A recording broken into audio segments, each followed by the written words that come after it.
Quick 3-ingredient fruit ice cream this time, and just look how beautiful it turns out. Hi, I'm Robert, and today's recipe will yield about 1 kilogram of ice cream. We're starting simple and fast with 500 grams of heavy cream, which we place in a bowl of a stand mixer, if we have one. If not, a regular bowl and a whisk or hand mixer will work too. And we whip it to soft peaks on medium speed. We set the whipped cream aside and move on to the other 2 ingredients. In a separate bowl, we add 400 grams of sweetened condensed milk, basically 1 standard can.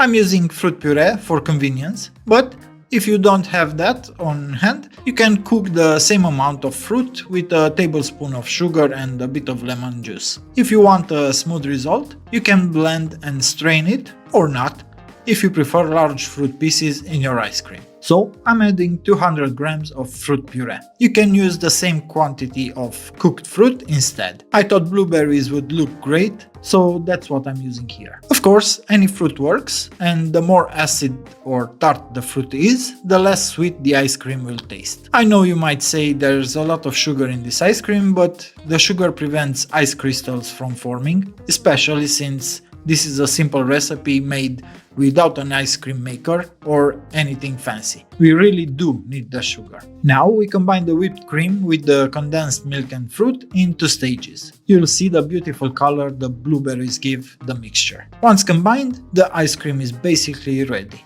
We just need to transfer it into a freezer-safe container, cover it with plastic wrap, and freeze for at least 6 hours. Of course, when you first take it out of the freezer, it will be very hard, not as easy to scoop as it looks in the video. So let it sit at room temperature for 5 minutes, and then you'll be able to scoop it perfectly. That's how the ice cream turned out. I don't have much else to say except enjoy. For more recipes like this, don't forget to like, subscribe to my channel, and follow me on Instagram for lots of useful tips.